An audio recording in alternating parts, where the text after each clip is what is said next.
Good morning student. Hindi grammar में हम chapter 14 पढ़ेंगे क्रिया। कि क्रिया क्या होती है? तो क्रिया को इंग्लिश में वर्ब कहते हैं। तो क्रिया यानी कि वो शब्द होते हैं जिनसे हमें किसी कार्य के करने का बोध होता है, उसे क्रिया कहते हैं। जो कार्य किया जाता है उसे क्रिया कहते हैं। क्रिया शब्दों से किसी व्यक्ति या वस्तु की स्थिति या घटना के घटित होने का बोध होता है। निम्नलिखित वाक्यों को ध्यानपूर्वक पढ़िए। यहाँ पे वाक्य दे रखे, इनको पढ़ना है। इधर यहाँ पे चित्र दे रखा है, इसमें कुछ क्रियाएं हो रही हैं। दादाजी पार्क में टहल रहे हैं। दादाजी पार्क में टहल रहे हैं।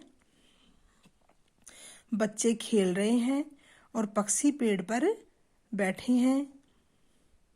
उपयुक्त वाक्यों में रंगीन शब्दों से किसी काम के होने का बोध हो रहा है, ये शब्द क्रिया कहलाते हैं। इस प्रकार हम कह सकते हैं कि क्रिया का एक विकारी तत्व है। क्रिया एक विकारी तत्व है, विकारी शब्द है। इसलिए लिंग, वचन और काल के कारण उनमें परिवर्तन होता है। जैसे यहाँ पे लिंग लड़का खेल रहा है, लड़की खेल रही है। वचन वह पढ़ रहा है, वे पढ़ रहे हैं।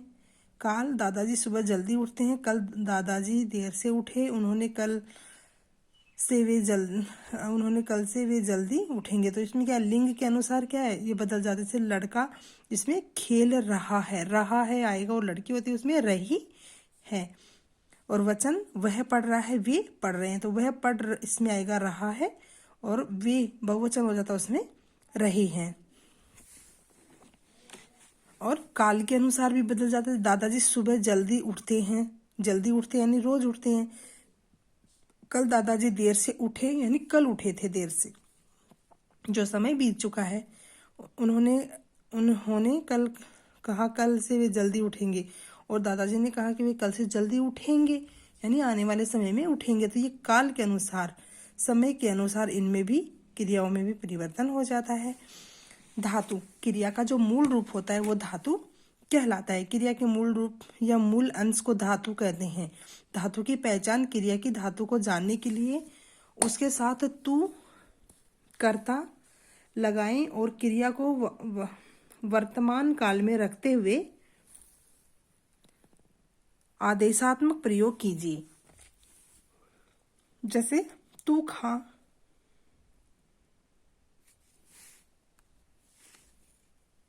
तू पढ़, तू जा, तू जाग, तू खेल आदि सब क्रियाएं होती हैं। तो ये क्रिया, इनमें खा, पढ़, जा, जाग, खेल, ये सब क्या है, ये धातु है, यानी क्रिया का मूल रूप है। और इनके जब खेलना, पढ़ना, जाना, जागना, खाना, तो ये सब क्या है, ना लग जाता है, तो ये क्रियाएं हो जाती हैं। और ये क्रिया का धातु रूप होता है। धातु के रूप, सामान्य धातु, मूल धातु, ना। सामान्य धातु अर्थात लिखना, पढ़ना, यानी पढ़ के ना जुड़ जाता है, तो ये सामान्य धातु हो जाता है। और जो ना होता है, मूल धातु ना होता है, ये सामान्य धातु अर्थात लिखना पढ़ना, तो मूल धातु हो गया पढ़ना। और ना जुड़ जाता है तो ये सामान्य धातु हो जाता है। व्युत्पन्न धातु, सामान्य धातु प्लस प्रत्यय प्लस व्युत्पन्न धातु बन जाता है। मूल धातु, सामान्य धातु, व्युत्पन्न धातु। तो मूल धातु खा, खेल, सामान्य धातु खाना, खेलना, यानी इनके ना जुड़ जाता है। खाया, खिलाया, खाता है, खोला, खुलना, खोलना, ये सब व्युत्पन्न धातु है, यानी उत्पन्न धातु होते हैं। नेक्स्ट आता नाम धातु, संज्ञा, सर्वनाम, विशेषण प्लस प्रत्यय नाम धातु। उनकी संज्ञा, सर्वनाम और विशेषण होते हैं, उनके प्रत्यय जुड़ जाता है, वो नाम धातु बन जाते हैं। संज्ञा से टक्कर, टकराना, हाथ, हथियाना, फिल्माना, बात, बतियाना। सर्वनाम से आप, अपना, अपनाना। विशेषण से साठ, सठियाना, चमक, चमकाना, चमकना या चमकाना। विशेषण से दोहराना, गरम, गरमाना। नेक्स्ट आता है मिश्रित क्रिया, सम्मिश्रित क्रिया। संज्ञा विशेषण क्रिया विशेषण मिश्रित क्रिया में संज्ञा विशेषण क्रिया और विशेषण करना, लगाना, जाना मिश्रित क्रिया होती है। जो सम्मिश्रित क्रिया होती है इनमें क्रियाएं मिली हुई होती हैं, यानी मिश्रित, दो क्रियाएं इनमें मिश्रित होती हैं। नेक्स्ट आती है अनुकरणात्मक धातु। ध्वनियों के अनुकरण के आधार पर बनी धातुएं, ध्वनि होती है उनके आधार पर ये धातुएं बन जाती हैं। जैसे कोई आवाज आती है उसके आधार पर, जैसे खन खन, थप थप, खनखनाना, टन टन, गुनगुन, तो ये सब जो अनुकरण यानी जो आवाज होती है उसके आधार पे बन जाती हैं। क्रिया के विकार, क्रिया के विकार लिंग के कारण, वचन के कारण और कारक के कारण होते हैं।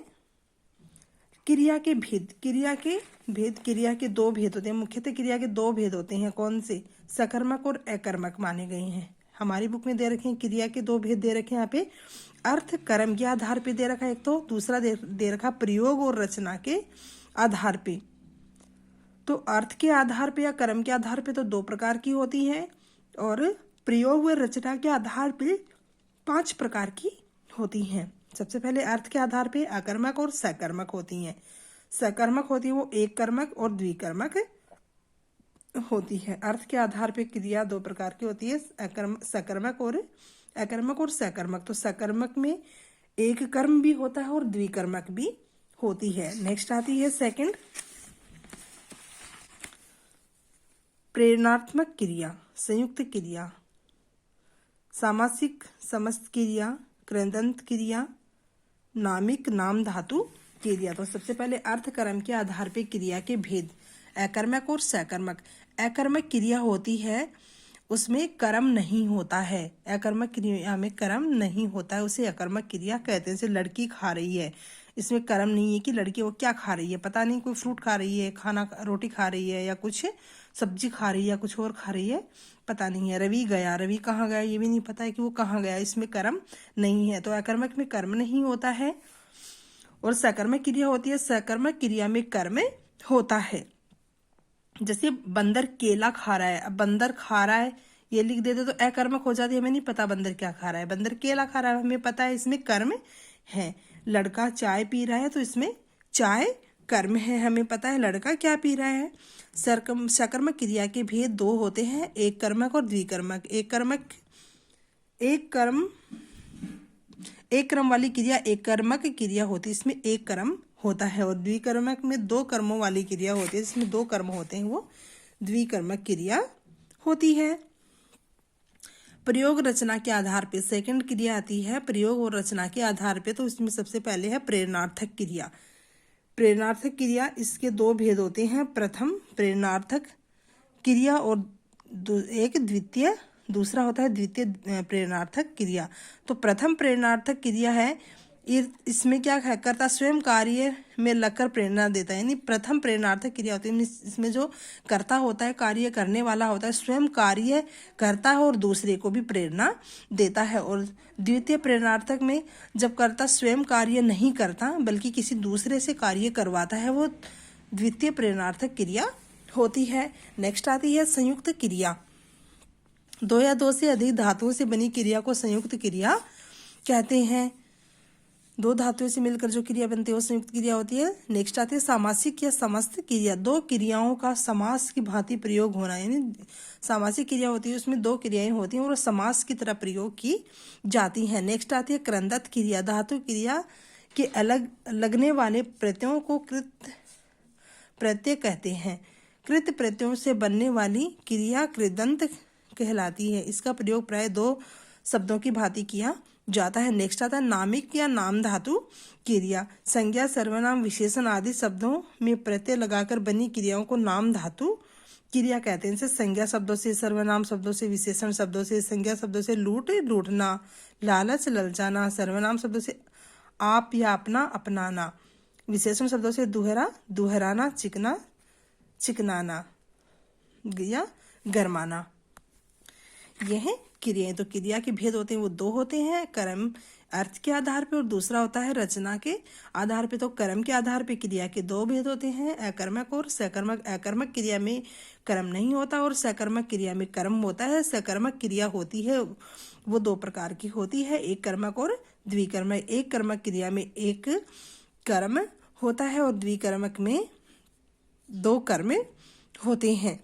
नेक्स्ट सेकंड क्रिया होती है प्रयोग या रचना के आधार पर। तो सबसे पहले प्रेरणात्मक क्रिया आती है। प्रेरणार्थक क्रिया में दो भेद होते हैं, तो प्रथम प्रेरणार्थक होती है और एक द्वितीय प्रेरणार्थक होती है। तो प्रथम प्रेरणार्थक में जो कर्ता होता है वो स्वयं भी कार्य करता है और खुद दूसरों को भी प्रेरणा देता है, यानी दूसरों को भी बोलता है। और द्वितीय प्रेरणात्मक होती है, उसमें कर्ता होता है वो स्वयं कार्य न करके दूसरे से कार्य करवाता है। संयुक्त क्रिया में दो या दो से अधिक धातुओं से बनी क्रिया संयुक्त क्रिया कहलाती है। सामासिक या समस्त क्रिया, इसमें समास दो क्रियाएं होती हैं। इन क्रियाओं में समास की तरह या समास की तरह ये क्रियाएं बनाई जाती हैं, समास की तरह बनती हैं सामासिक क्रिया या समस्त क्रिया। नेक्स्ट आती है कृंदत। तो कृंदत क्रिया होती है कृत्य प्रत्यय जो होता है उस प्रत्ययों के से बनने वाली क्रियाएं होती हैं। नेक्स्ट आती है नामिक या नाम धातु क्रिया। तो नाम धातु क्रिया होती है, यह संज्ञा सर्वनाम और विशेषण होते हैं, इनमें प्रत्यय लगाकर ये क्रियाएं नाम धातु क्रियाएं बनाई जाती हैं। जैसे संज्ञा से बनती हैं, सर्वनाम से बनती हैं और विशेषण से बनती हैं। तो ये हमारे क्रिया का चैप्टर था, ये चैप्टर आपको पढ़ना है। धन्यवाद।